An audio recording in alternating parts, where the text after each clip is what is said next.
இந்த வீடியோவில் நம்ம பார்க்க போகிறது ஒரு int டேட்டா டைப்பை வந்து சி ப்ரோக்ராமில் எப்படி ரீட் பண்ணுறது எப்படி பிரிண்ட் பண்ணுறதுன்றத வந்து பார்க்க போகிறோம். இப்போ நம்ம அதுக்கு ஒரு ப்ரோக்ராம் வந்து டைப் பண்ணிக்கலாம். எந்த சி ப்ரோக்ராம் வந்தாலும் நம்ம stdio.h என்ற ஹெடர் ஃபைலை வந்து லிங்க் பண்ணிப்போம். இது ஏன்னு பார்த்தீங்கன்னா இந்த scanf printfன்ற அந்த ரெண்டு ஃபங்க்ஷன் வந்து இந்த ஹெடர் ஃபைலில் தான் இருக்குது.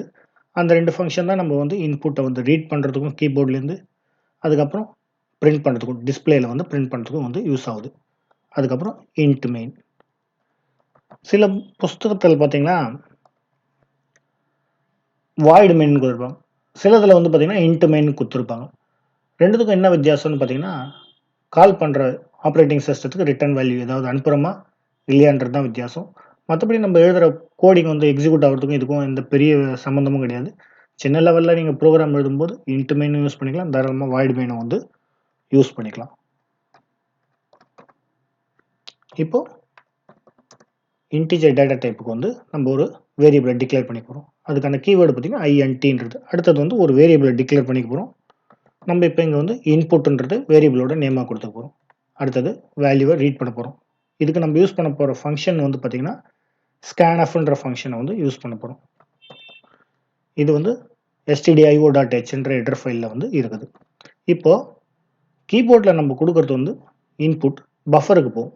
ஆக்டிவ் அப்ளிகேஷன் தான் அதுலேருந்து பஃபர்லேருந்து வந்து ரீட் பண்ணும். ஆக்டிவ் அப்ளிகேஷன்னா இப்போ நம்ம எதை ஒர்க் பண்ணிக்கிறோமோ அதுதான் வந்து ஆக்டிவ் அப்ளிகேஷன். அப்போ அந்த இன்புட் வந்து பஃபர்லேருந்து ரீட் பண்ண போகுது. அப்போது நம்ம கொடுத்த டேட்டா டைப்பை வந்து இன்டிஜருக்கு ரீட் பண்ணும். அப்போ இன்டிஜருக்கு ரீட் பண்ணுறதுக்கு நம்ம என்ன கொடுக்கணும்னா %d கொடுத்தோம்னா அந்த பஃபர்லேருந்து இன்ட் டைப்புக்கு வந்து வேல்யூவை வந்து ரீட் பண்ணும்.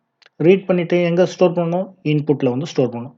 அப்போ இன்புட்டோட அட்ரஸில் ஸ்டோர் பண்ணணும். அப்போ இன்புட்டோட அட்ரஸ்னால் ஆம்பர்சன் இன்புட். இன்புட்ன்றது பேர், ஆம்பர்சன்ட் போட்டால் அதனோட அட்ரஸ். அப்போ ரீட் பண்ண பஃபர்லேருந்து ரீட் பண்ண வேல்யூ அந்த அட்ரஸில் எடுத்து போய் ஸ்டோர் பண்ண போகுது. அடுத்தது பிரிண்ட் பண்ண போகிறோம். பிரிண்ட் பண்ணுறது இன்டிஜர் டேட்டா டைப்பில் தான் பிரிண்ட் பண்ண போகிறோம். ரீட் பண்ணுறதுக்கு இன்டிஜர் டேட்டா டைப்புக்கு %d யூஸ் ஆச்சு. அதே தான் வந்து பிரிண்ட் பண்ணுறதுக்கும் யூஸ் ஆகுது. எல்லா டேட்டா டைப்புக்குமே ரீட் பண்ணுறதுக்கு என்ன யூஸ் பண்ணுறீங்களோ அதே தான் பிரிண்ட் பண்ணுறதுக்கும் யூஸ் பண்ண போகிறோம். அப்போ %d. இங்கே வந்து ஆம்பர்சன்ட் கொடுக்கக்கூடாது. ஏன்னா ஆம்பர்சன்ட் கொடுத்தோம்னா அந்த வேரியபிளோட அட்ரஸ் பிரிண்ட் ஆகிடும், வேல்யூ வந்து பிரிண்ட் ஆகாது. இப்போ நம்ம int main சொல்லிக்கிறதால ரிட்டர்ன் 0ன்றது சொல்கிறோம். ரிட்டர்ன் 0 ஏன் கொடுக்குறோன்னா நம்ம ப்ரோக்ராம் சக்ஸஸ்ஃபுல்லாக கம்ப்ளீட் ஆகிடுச்சின்னு அர்த்தம். இப்போ இதை சேவ் பண்ண போகிறோம். நம்ம சி கம்பைலர் இங்கே தான் இன்ஸ்டால் பண்ணிக்கிறோம். அதில் ப்ரோக்ராம்ஸ்ன்றதுக்குள்ளார இன்ஸ்டால் பண்ண போகிறோம்.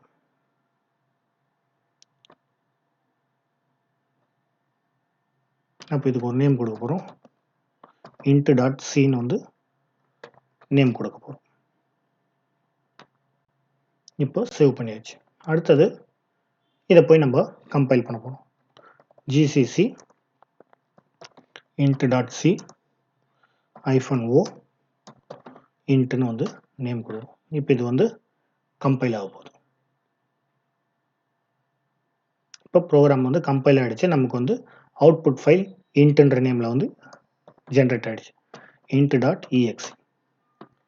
இப்போ நம்ம ப்ரோக்ராம் வந்து ரன் ஆக போது. நம்ம இப்போ இன்புட் கொடுக்கணும், 5ன்ற இன்புட் கொடுக்குறோம். அப்போ என்ன ஆகுது, ரீட் பண்ண இன்புட்டை அப்படியே வந்து பிரிண்ட் பண்ணியிருக்கு. இப்போ இதே மாதிரி எல்லா டேட்டா டைப்பையும் நம்ம வந்து ரீட் பண்ணலாம். அப்போ எது மாறப்போகுதுன்னா இந்த இடத்துல டேட்டா டைப் மாறப்போகுது, அதுக்கான இங்கே சிம்பிள் மாறப்போகுது, இங்கே வந்து சிம்பிள் மாறப்போகுது. இப்போ இந்த ப்ரோக்ராமை இன்னும் கொஞ்சம் நம்ம இம்ப்ரூவ் பண்ண போகிறோம். இப்போ ரன் பண்ணும்போது என்ன இன்புட் கொடுக்கணும்னு தெரியாதுல்ல, அதனால் enter a value.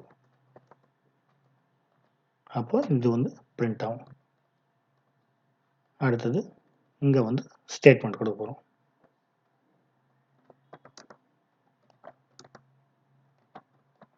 given value is, அந்த வேல்யூ வந்து பிரிண்ட் ஆகும். இப்போ இது அடுத்த லைனில் வரணுன்றதுக்காக /n கொடுத்துக்கலாம். இப்போ அகைன் சேவ் பண்ணிட்டோம். மறுபடியும் இப்போ நம்ம சேஞ்ச் பண்ணியிருக்கோம்ல, அதனால் மறுபடியும் கம்பைல் பண்ணால் தான் அந்த எக்ஸிக்யூட்டபிள் வந்து கிரியேட் ஆகும். மறுபடியும் கம்பைல் பண்ணுறோம். இப்போ வந்து ரன் பண்ண போகிறோம். இப்போ என்டர் வேல்யூ நம்ம அங்கே சேஞ்ச் பண்ணல, அது இங்கே கேட்குது பாருங்கள். வேல்யூ கொடுத்தோன்னே என்ன ஆகுது? த கிவன் வேல்யூ இஸ் 6ன்றது பிரிண்ட் ஆகுது. தேங்க்யூ.